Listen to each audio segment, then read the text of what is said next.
원장님, 저는 장난이 아닙니다. 당신이 제 마지막 사랑입니다.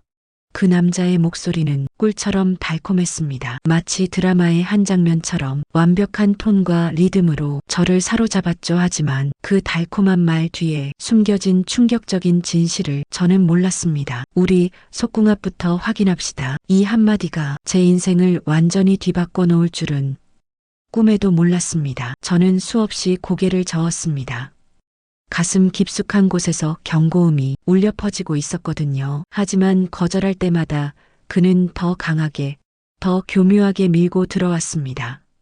마치 제 마음의 약한 부분을 정확히 파악한 것처럼. 그리고 매번, 정말 매번 제 마음은 흔들렸습니다. 저는 은퇴한 유치원 원장, 이제 54살입니다. 30년간 수백 명의 아이들 앞에서 당당하게 서 있었던 저였는데 한 남자의 집요한 요구 앞에서는 마치 어린아이처럼 무력하게 무너져 내리고 있었습니다. 왜 저는 이렇게 약해진 걸까요? 왜 저는 그 남자 앞에서만 이렇게 작아지는 걸까요? 처음 만났을 때 저는 그를 진심으로 믿고 싶었습니다. 아니, 믿어야만 했습니다. 그렇지 않으면 제 마지막 기회마저 놓치는 것 같았거든요. 민석, 52살, 사업을 한다고 했고 강남에 아파트가 있다고 했습니다. 경제적으로 안정되어 있고 진지하게 결혼을 생각한다고 했죠. 첫인상은 정말 완벽했습니다. 잘 다려입은 하얀 셔츠가 그의 어깨 라인을 더욱 돋보이게 했고 은은한 향수 냄새가 카페 안에 퍼져 있었습니다. 그리고 무엇보다도 저를 똑바로 바라보는 그 눈빛. 마치 세상에서 가장 소중한 보물을 바라보는 것 같은 그 시선. 이렇게 늦게 만나다니 운명 아닌가요? 원장님 같은 분을 왜 이제야 만났을까요? 그 말에 제 가슴이 철렁 내려앉았습니다. 아이들과만 부대끼며 살다 보니 정말 오랜만에 듣는 남자의 관심이었습니다. 그 달콤한 말들이 메마른 제 마음에 단비처럼 스며들었죠.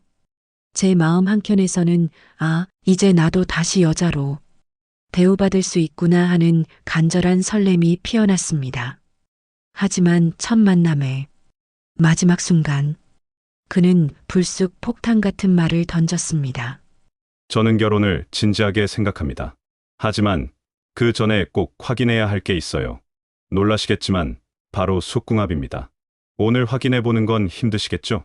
순간 시간이 멈춘 것 같았습니다. 얼굴이 화끈거렸고 심장은 미친 듯이 뛰기 시작했습니다. 이런 직설적인 말을 들어본 지가 얼마나 오래됐던가요?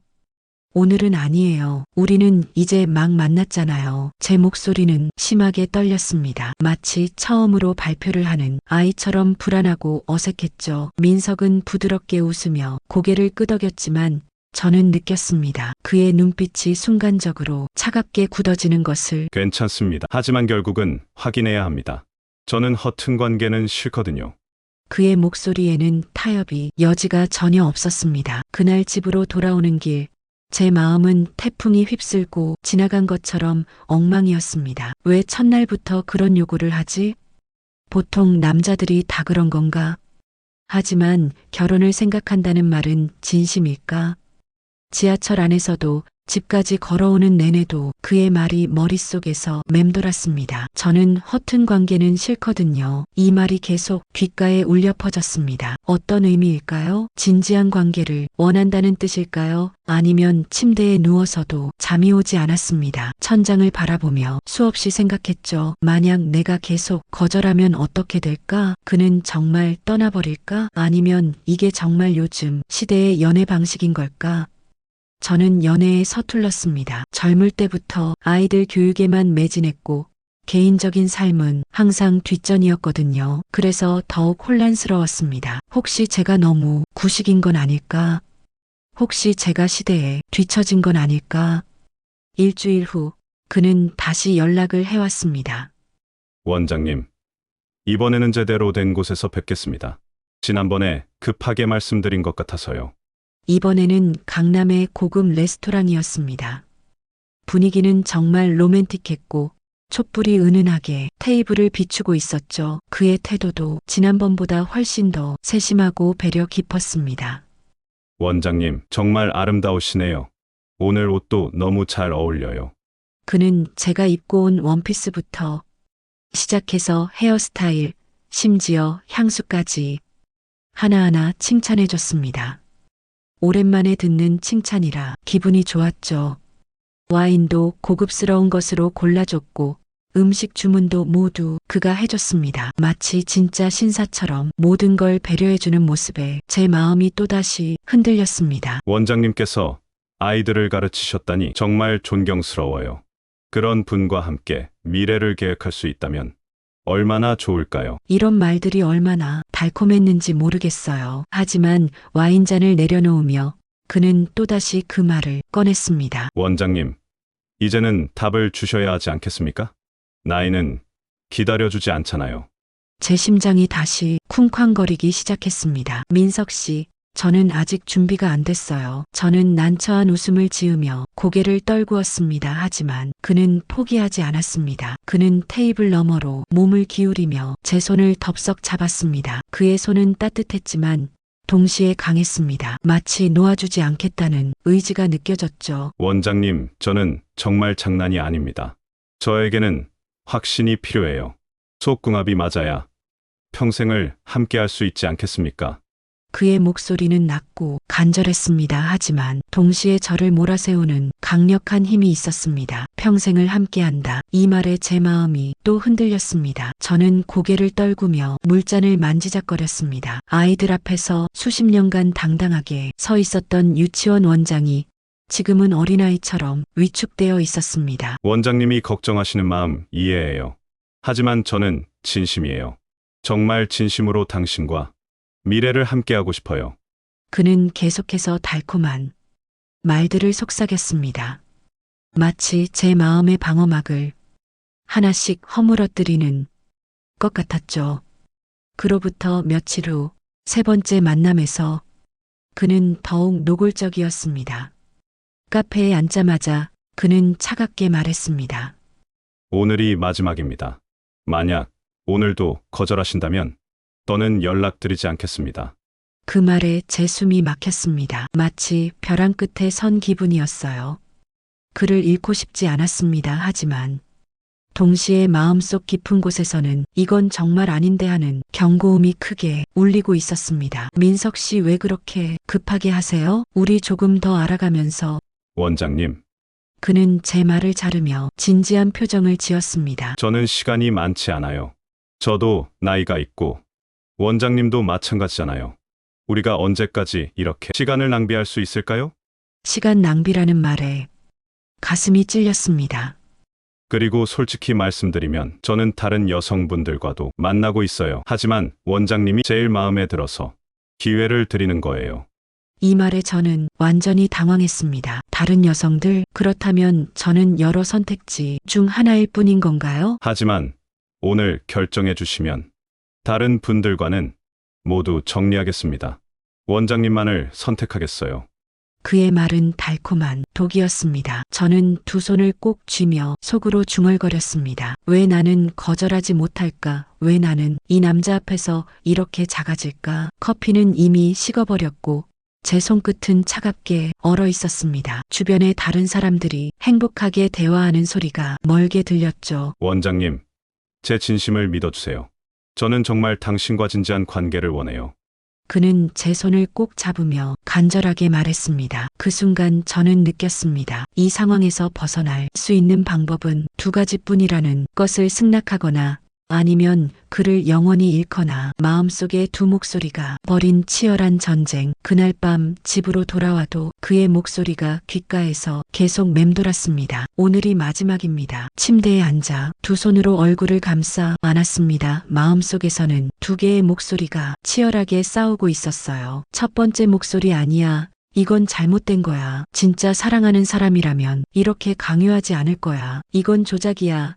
감정 조작이라고 두 번째 목소리 하지만 만약 거절하면 어떻게 될까? 다시는 이런 기회가 없을지도 몰라. 나이는 기다려주지 않아. 그리고 만약 그가 진심이라면 만약 내가 너무 신중한 건 아닐까? 밤새 이 두 목소리가 제 머릿속에서 싸웠습니다. 왜 이렇게 결정하기 어려운 걸까요? 왜 제 마음은 이렇게 약한 걸까요? 새벽 3시, 4시 시간은 계속 흘렀지만 잠은 오지 않았습니다. 그리고 아침이 되자 저는 깨달았습니다. 제가 무엇을 두려워하는지를. 외로움. 그것이 제 가장 큰 두려움이었습니다. 며칠의 고민 끝에 저는 결국 그에게 연락을 했습니다. 민석 씨 한 번 더 만날 수 있을까요? 그의 답장은 빨랐습니다. 원장님, 마음을 정하셨나요?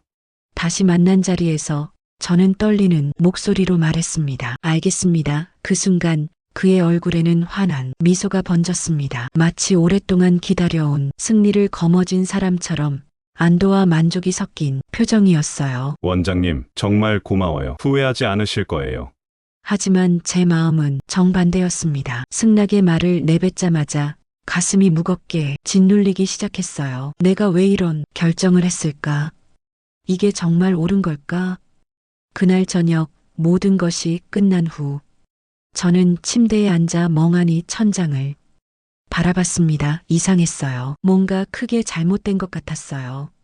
그는 제가 기대했던 것처럼 다정하지도 배려 깊지도 않았습니다. 오히려 목적을 달성한 사람처럼 차가워졌어요. 잘 됐네요. 이제 우리 관계가 확실해졌으니까요.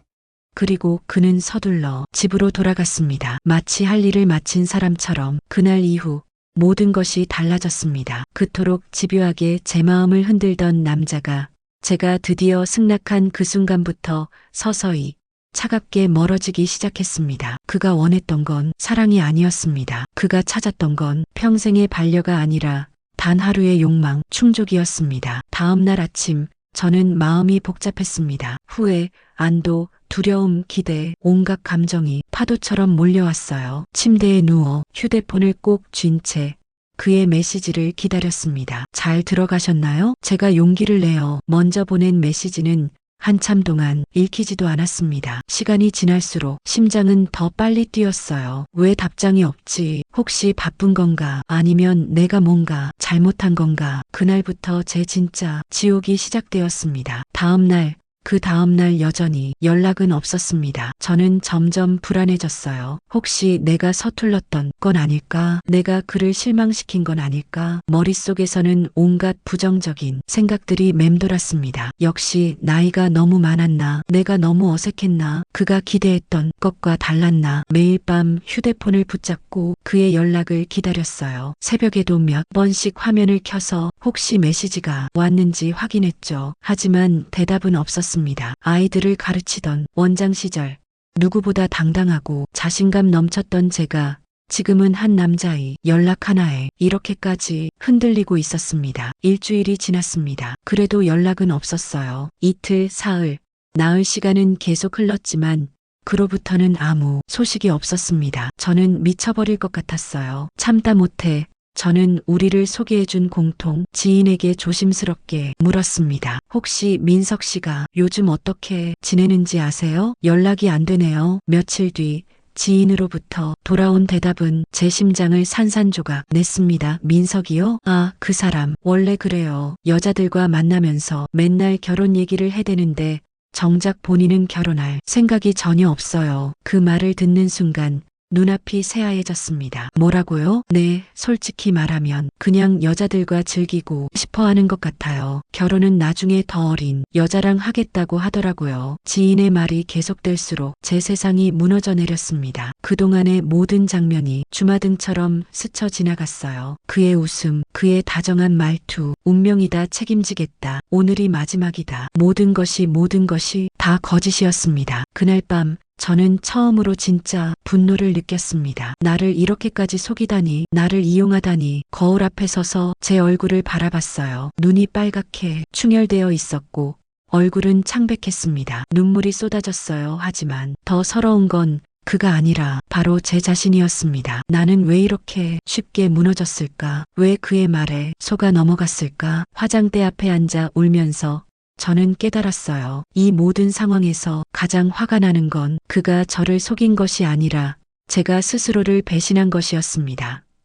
며칠 뒤 지인을 통해 다시 한번 더욱 충격적인 사실을 알게 되었습니다. 그 지인이 조심스럽게 말했어요. 원장님, 사실 민석이가 한 말이 있는데 말씀드려야 할지 말아야 할지 뭔데요? 말해주세요. 그 사람이 그러더라고요. 여자들은 다 똑같다. 내 조건만 되면 결국 다 넘어온다고. 가슴이 얼어붙었습니다. 그리고 속궁합이 맞으면 조금 더 만나고 아니면 그냥 끝내면 된다고도 하더라고요. 그 말을 듣는 순간 제 존재 자체가 완전히 부정당한 기분이었습니다. 저는 하나의 인격이 아니라 그에게는 단순한 욕망의 대상이었던 거예요. 사랑도 존중도 진심도 없었습니다. 더 충격적인 건 그가 이렇게도 말했다는 것이었어요. 결혼이야 언젠가 하겠지만 아직은 즐기고 싶다. 나중에는 더 어린 여자와 해야 아들을 낳을 수 있으니까. 그 잔혹한 고백에 저는 완전히 무너졌습니다. 그날 밤부터 저는 매일 거울을 보며 스스로에게 물었습니다. 너는 왜 이렇게 쉽게 속아 넘어갔니? 왜 내 자존심을 지키지 못했니? 거울 속에 제 모습이 낯설었어요. 아이들 앞에서 늘 당당하고 자신감 넘쳤던 유치원 원장이 아니라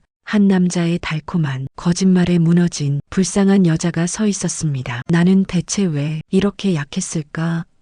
하지만 며칠을 울고 나서야 저는 중요한 사실을 깨달았습니다. 이건 온전히 제 잘못만은 아니었다는 것으로 생각해보니 그는 처음부터 완벽한 시나리오를 가지고 있었습니다. 첫 번째 만남에서의 신사적인 모습, 두 번째 만남에서의 로맨틱한 분위기 연출, 그리고 세 번째 만남에서의 최후 통첩, 이 모든 것이 계산된 수순이었던 거예요. 그는 여자들의 심리를 너무나 잘 알고 있었습니다. 언제 달콤한 말을 해야 하는지, 언제 압박을 가해야 하는지, 언제 위기감을 조성해야 하는지.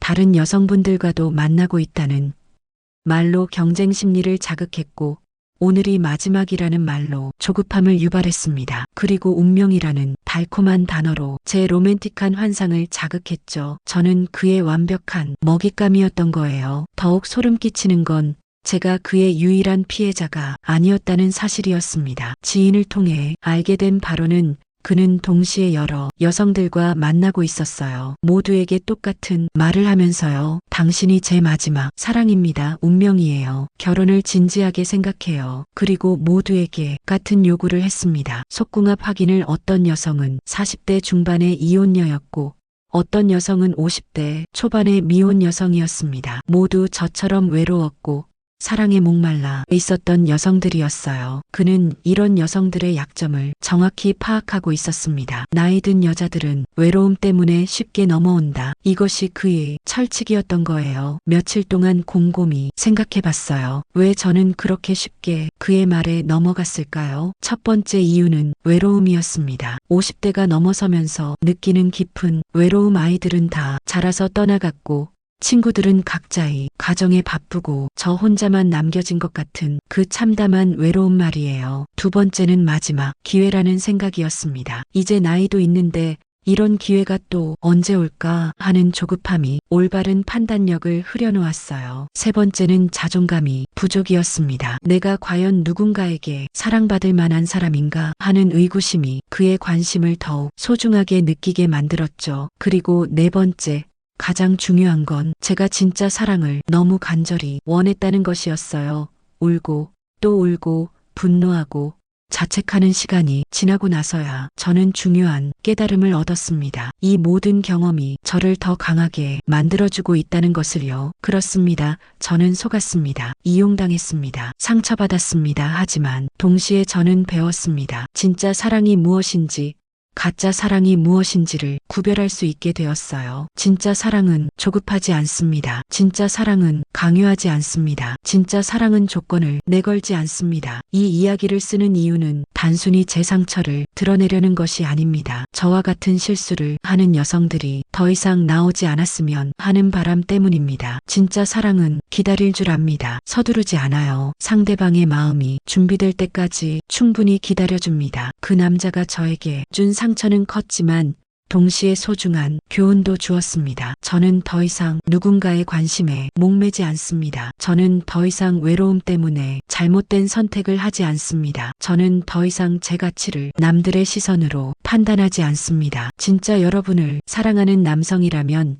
여러분이 편안해할 때까지 충분히 기다려줄 거예요. 압박하지 않을 거고 협박하지도 않을 겁니다. 사랑받고 싶은 마음, 외로움을 달래고 싶은 마음, 저는 충분히 이해해요. 하지만 그 간절함 때문에 여러분의 소중한 가치를 깎아내리지는 마세요. 여러분은 그 누구의 장난감이 아닙니다. 여러분은 충분히 사랑받을 자격이 있는 소중한 존재입니다. 그러니 조급해하지 마세요. 여러분을 진심으로 사랑해줄 사람은 분명히 나타날 거예요. 그때까지는 여러분 자신을 더욱 사랑해주세요. 여러분의 가치를 스스로 인정해주세요. 제 이야기가 여러분에게 조금이라도 도움이 되었으면 좋겠어요. 저 같은 실수를 반복하지 마세요. 달콤한 말에 속지 마세요. 여러분은 그보다 훨씬 소중한 사람이니까요. 그리고 기억해 주세요. 진짜 사랑은 말이 아니라 행동으로 증명되는 것이라는 것을. 여러분 모두가 진정한 사랑을 만나시길, 그리고 그 전에 먼저 여러분 자신을 사랑하는 법을 배우시길 진심으로 바랍니다. 이 이야기를 끝까지 읽어주셔서 정말 감사합니다. 여러분의 소중한 시간을 내어 제 경험을 들어주신 것만으로도 큰 위로가 됩니다. 감사합니다.